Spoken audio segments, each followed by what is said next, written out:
Bonjour à toutes et à tous et bienvenue dans ce nouvel épisode de Triathlon au quotidien, le podcast qui vous emmène dans ma vie de triathlète ordinaire en quête de performance. Entraînement, organisation, nutrition, matériel et bien d'autres choses encore, découvrez chaque semaine mes réflexions autour du quotidien du triathlète. Bonne écoute! Bonjour à toutes et à tous et bienvenue dans ce 12e épisode de Triathlon au quotidien, 12e épisode que j'enregistre le 8 avril 2024, 70 jours exactement avant l'Ironman Klagenfurt. Il me reste donc 10 semaines avant l'épreuve du feu, donc on peut dire qu'on est désormais rentré dans la dernière ligne droite. Et l'idée d'aujourd'hui, c'est de faire le point sur la prépa, de faire le bilan des dernières semaines, de parler des ajustements que j'ai fait et que j'ai dû faire sur mon plan et de vous partager quelques pensées et réflexions. Donc un vaste programme pour aujourd'hui. Alors tout d'abord, revenons quelques semaines en arrière. On peut clairement dire que ma préparation a été mise à l'épreuve de la fatalité.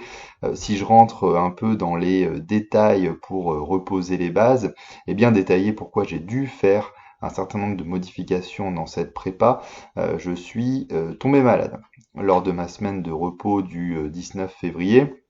C'est pas très glamour, mais c'était un petit virus gastro-intestinal bien connu qui m'a couché pendant 24-48 heures. J'en avais parlé dans un épisode et qui m'a surtout beaucoup fatigué. Et là, on pointe déjà peut-être du doigt une erreur que j'ai faite, dont j'avais évoqué la possibilité également dans un épisode, erreur de ne pas assez me reposer après ce coup de moins bien qui ajouté à la reprise de l'entraînement, plus une grosse charge de travail, plus du stress au boulot, m'a conduit dans le mur et vers une autre période de maladie. On le saura évidemment jamais exactement, puisqu'on peut pas revenir en arrière, mais j'ai quand même un gros doute sur le fait que cela ait joué. Et mine de rien, je commence à me noter quelques petites erreurs présumées que je listerai dans un épisode une fois l'objectif passé. Alors je sais pas combien il y en aura, 3, 7, 10, 20, je sais pas. Mais en tout cas, il y aura forcément des enseignements à tirer et à partager de cette préparation, que je réussisse ou pas mon objectif, et le repos quand on est malade en fera très probablement partie. Donc on reprend 2 semaines d'entraînement post-gastro un peu chaotique sur les semaines du 26 février et du 4 mars. Et là du coup rebelote, je retombe malade avec quelque chose d'un petit peu plus méchant, puisque j'ai chopé une vilaine bronchite qui m'a mis KO sur toute la fin de la semaine du 4 mars et qui m'a bien handicapé sur ma semaine au ski, qui m'a poursuivi quasiment tout le mois de mars. Et honnêtement, aujourd'hui, on est le 8 avril, comme je disais, j'ai vraiment l'impression d'en être sorti complètement seulement ce week-end. Et donc voilà, encore une période pas facile. C'est pour ça que je parlais de fatalité. Ça ne m'a pas empêché de m'entraîner. Je vais y revenir sur les dernières semaines. Bon, j'avais vu un médecin pour confirmer que j'avais pas de risque à poursuivre. J'ai également fait une petite prise de sang pour voilà, réaliser un check-up complet. Mais hormis le fait que je crachais mes poumons à chaque entraînement, j'ai pu reprendre la prépa et je suis content de pouvoir enfin dire que ça va un petit peu mieux. Et je suis content parce que je voulais pas faire 15 épisodes à me plaindre. C'était clairement pas l'objectif de ce podcast et donc plusieurs épisodes et dire que ça n'allait pas, c'était pas trop dans mon, enfin c'est pas trop ce que j'avais envie de faire tout simplement. Donc je suis content de sortir la tête du seau, même si il est vrai que ça a été plus que challengeant. Et ça me permet de faire une petite parenthèse sur la résilience. Alors la résilience, c'est un bien grand mot. Voilà, on parle que de sport, on parle que de sport amateur, qui plus est, mais des obstacles, vous allez en avoir dans n'importe quelle préparation, et plus la préparation sera challengeante par son volume, par l'intensité, par la charge mentale et la pression que vous allez vous infliger, plus vous risquez d'avoir des petites sorties de route. Mais je dirais que c'est aussi dans ces moments-là qu'on fait la différence.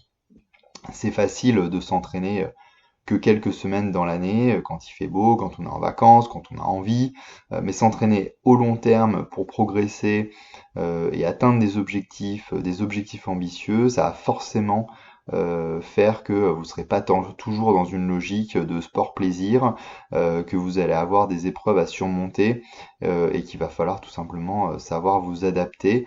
Il faut aussi accepter qu'on ne maîtrise pas tout. Moi par exemple, je suis extrêmement rarement malade et là je tombe malade pendant plus d'un mois. L'année où je me qualifiais à Kona, bon bah c'est comme ça, on peut pas faire autrement. C'est peut-être même parce que j'essaye de me qualifier que je suis allé un petit peu trop loin et que je suis tombé malade. Bref, quelle que soit la situation, accrochez-vous dans les moments durs et vous ne pourrez qu'en être fier lorsque vous arriverez à votre objectif. Donc après cette voilà, interlude philosophique, reprenons le cours de l'histoire. De retour du ski, je me suis remis à l'entraînement en suivant voilà, mon plan d'origine qui était de passer de 11 séances à 12 séances par semaine. J'ai rajouté une séance de course à pied pour voilà, pour m'emmener à des semaines avec 2 natations toujours, 5 vélos et 5 courses à pied. Donc à nouveau, rajouter une séance en retour de maladie. Je suis pas certain que ce soit le truc qu'un entraîneur ou un kiné me conseille. C'est un peu violent. Mais à côté de ça, j'avais aussi réduit le volume général. Je suis pas complètement inconscient. Pour le coup, il était impossible de repartir avec les mêmes séances qu'avant de tomber malade, puisque avant de tomber malade, j'étais déjà monté à des 2 heures de course à pied en sortie longue, 140 km de vélo, etc., etc. Donc je suis reparti en arrière, je suis redescendu à 1h30 pour ma sortie longue de course à pied. Donc voilà, on redescend les étapes et on les remonte tranquillement. Et le fait de redescendre à 1h30, ça m'a permis de faire rentrer dans ma semaine sans encombre ma nouvelle séance de course à pied, qui n'est rien de plus qu'un footing de 30 minutes.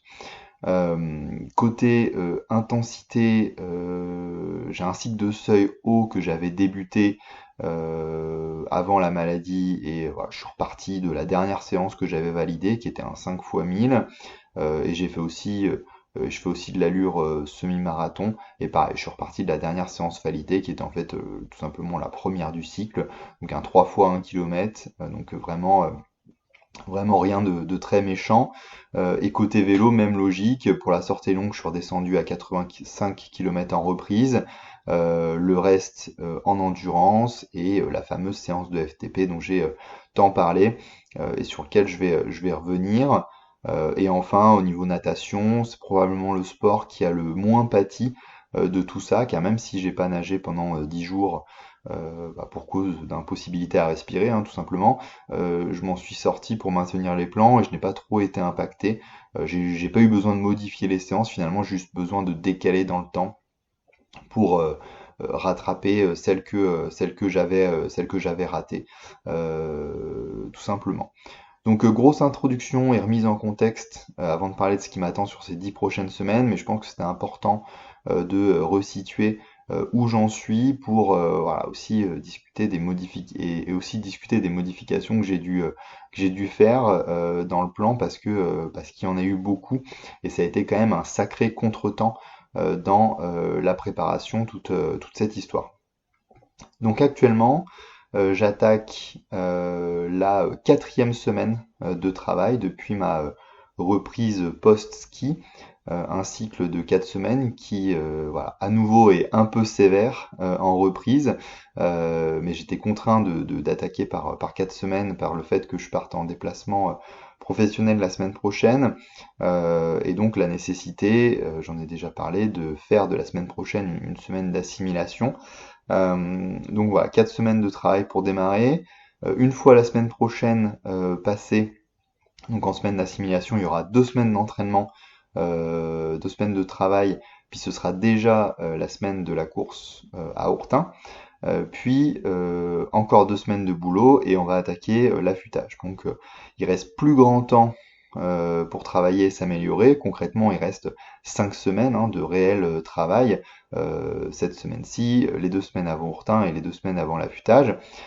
Donc là, on va rentrer dans la phase d'entraînement qu'on pourrait réellement appeler l'entraînement spécifique.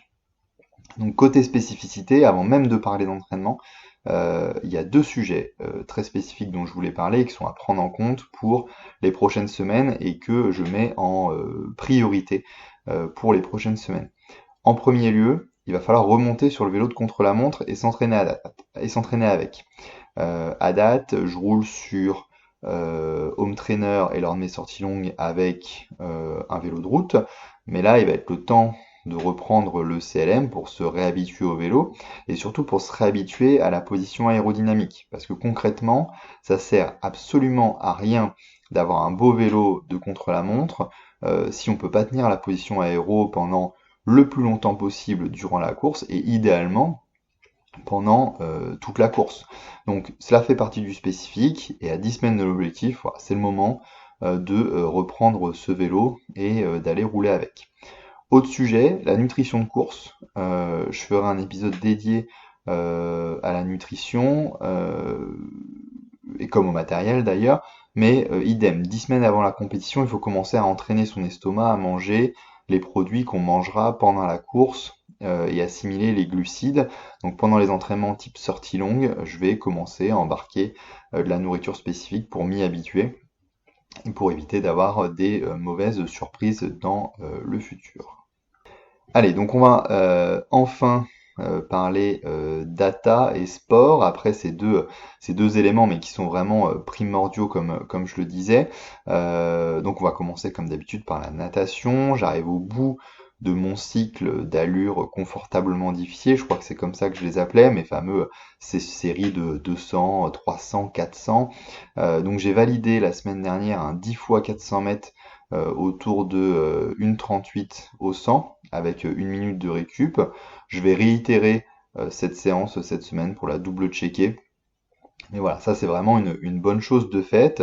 Et de l'autre côté, sur ma seconde séance de natation, j'ai laissé tomber mes sprints sur 100 mètres pour le spécifique justement et pour aller faire de l'endurance.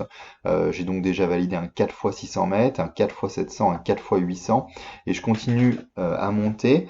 L'objectif c'est de faire sur les 5 dernières séances de travail qui me restent, un 4 x 900, un 4 x 1000, un 2 x 2000, un 3000 1000 et un 4000.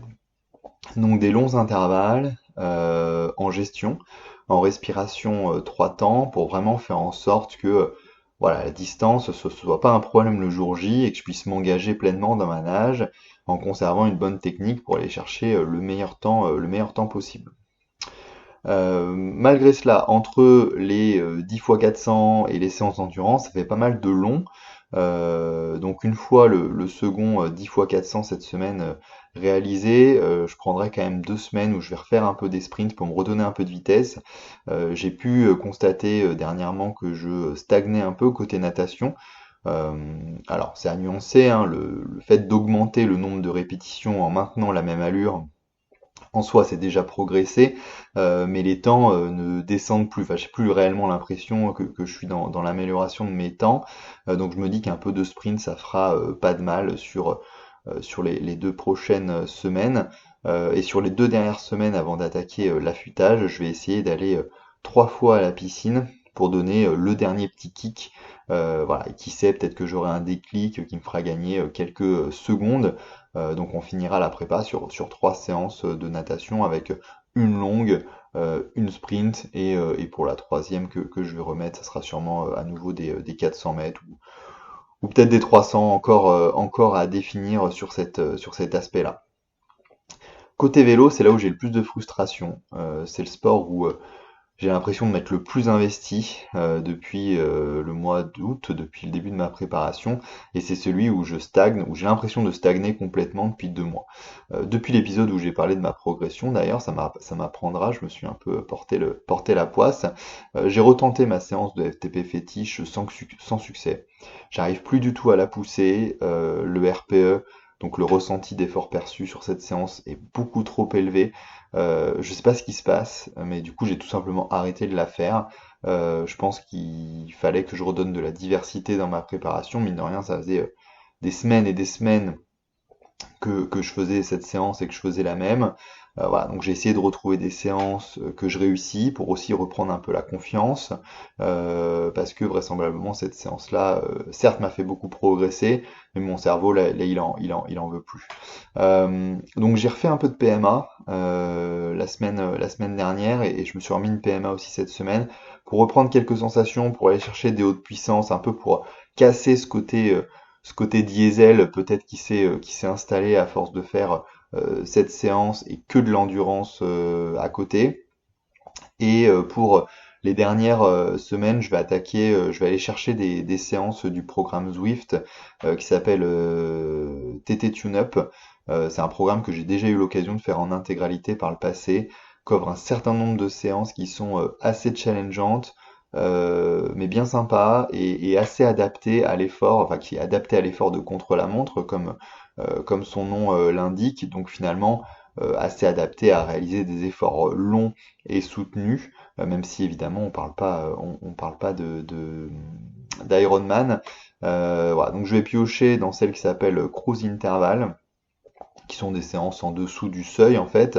En fait, comme j'arrive plus à tirer mon seuil vers le haut, si je reprends la métaphore que j'avais utilisée dans mon épisode sur le seuil justement, je vais essayer de le pousser vers le haut.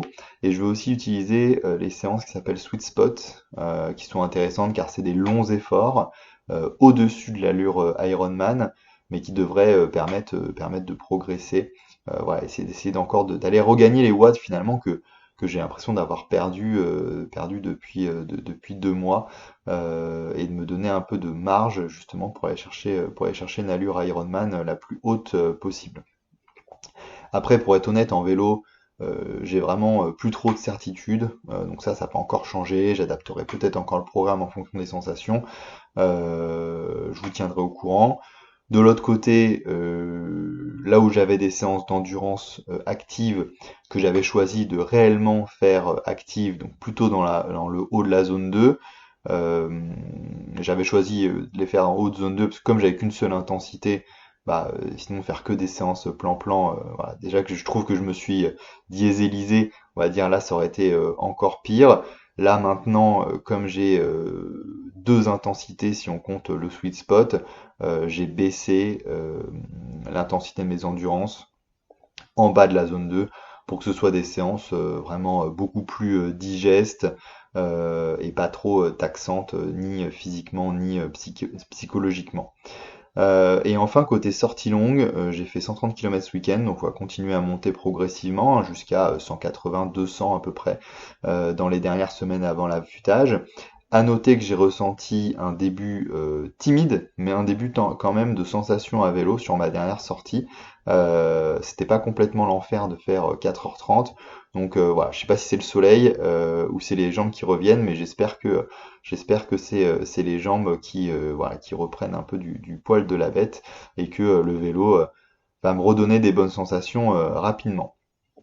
Et bien sûr, probablement, puisque je parlais d'entraînement spécifique, il faudra sûrement que j'inclue un peu d'allure Ironman, mais comme je l'ai dit, je ne sais pas encore quelle allure je vais utiliser sur l'Ironman, puisqu'on est encore loin, enfin je suis loin d'avoir les capacités de tenir 250-260 watts comme j'avais envisagé lors de ma planification, donc il faut que je revoie mes exigences à la baisse et j'essaye d'attendre de voir comment se déroulent mes séances pour savoir si on va pouvoir aller chercher un 240, ce qui serait bien et ce qui, je pense, sauverait un petit peu les meubles, ou si il faut être vraiment plus conservateur et qu'on va plutôt se diriger vers quelque chose autour de 220, 225. Euh, Probablement que l'objectif de qualification s'éloignera si on va sur ces allures. Mais voilà, donc tout ça c'est encore à réfléchir. Donc voilà, donc pour l'instant pas d'allure Ironman bien définie, euh, mais, euh, mais ça viendra. Très probablement, je vous ferai un update un petit peu plus tard à ce sujet. Ça reste un point d'interrogation. Et enfin, la course à pied, je dirais que c'est le sport où je me sens le mieux en ce moment. J'ai vraiment la sensation de progresser sans forcer, entre guillemets. Les séances longues passent bien, à des allures sympas, l'endurance fondamentale s'accélère naturellement.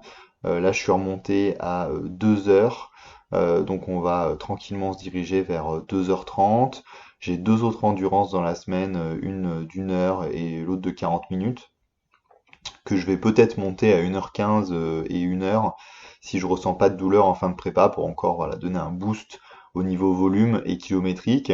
Et côté intensité, je suis en train de finir un cycle d'entraînement qu'on pourrait qualifier de tempo plus, assez proche de l'allure semi-marathon. Alors pourquoi je fais cette séance? Je sais pas trop pour être honnête, mais c'est une séance qui me donne de bonnes sensations et qui m'a toujours donné confiance. L'idée c'est de partir d'un 3 fois 1 km, récup 1,30 et de monter progressivement à 3 fois 3 km, récup 1,30. Et le 3 fois 3 km, récup 1,30, c'est une séance assez classique de test pour les semi-marathons. Donc voilà, je trouve que ça donne une bonne vitesse, c'est des allures qui sont encore confortables, qui sont pas trop taxantes, mais qui permettent, voilà, enfin, qui moi me font me sentir bien. Donc des fois, il n'y a pas forcément une logique scientifique ou hyper rationnelle derrière les séances. Une séance qui vous fait vous sentir bien, et qui vous fait vous sentir que vous vous améliorez. Des fois, c'est suffisant pour la mettre dans votre plan.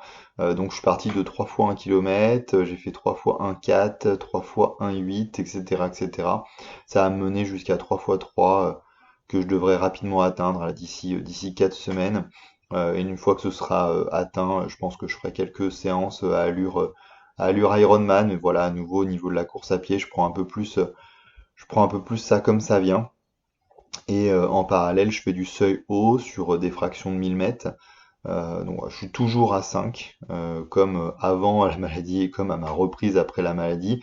Je veux pas être trop agressif sur cette séance, donc voilà, j'ai fait 5 fois 1000, je vais monter peut-être jusqu'à 8, mais ça me dérange pas de faire plusieurs semaines 5 fois 1000, puis après 6, puis 7, puis 8 peut-être, mais vraiment tout doux, il n'y a pas d'objectif particulier sur cette séance, c'est plus le moment.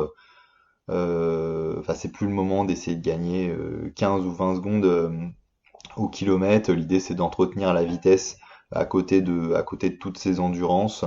Voilà, après, si on peut aller chercher quelques secondes, évidemment, tout ça sera bon à prendre. Donc en récap, je suis à 12 séances par semaine. On montera à 13 sur les deux dernières avant l'affûtage. Et là, je rentre des voilà, 15-16 heures d'entraînement. Et puis on va tendre progressivement avec l'augmentation des sorties longues en vélo notamment vers 20. Peut-être que j'irai chercher 21, 22. Ça sera le max, je pense. Comme je l'ai dit, c'est la dernière ligne droite, donc c'est maintenant qu'il faut tout mettre. C'est maintenant qu'il faut aller se mettre à la limite. Il reste pas beaucoup de semaines et pas beaucoup de semaines réellement intenses. Donc voilà, je vais tout donner pour aller chercher cet objectif malgré les péripéties et malgré les embûches qui sont passées par là. J'espère que ça va bien se passer de se mettre à cette limite. J'ai très hâte d'être à Ourtin pour tester ma forme et savoir un petit peu où j'en suis et connaître mes sensations. Voilà, il n'y aura pas d'épisode la semaine prochaine puisque je serai à l'étranger, mais je serai de retour dès la semaine d'après où je parlerai sûrement de nutrition, justement, c'est un thème compliqué, donc 2 semaines de préparation ne seront pas de trop, et puis on enchaînera après à nouveau sur d'autres épisodes autour du matériel, autour de mes objectifs à Ourtin, et voilà, à peu près toutes les semaines jusqu'à maintenant l'objectif. En attendant, du coup, 2 semaines et le prochain épisode, soyez agile dans vos entraînements, apprenez à le modifier lorsqu'il le faut, surmonter les épreuves, profiter des beaux jours qui reviennent, et à très bientôt.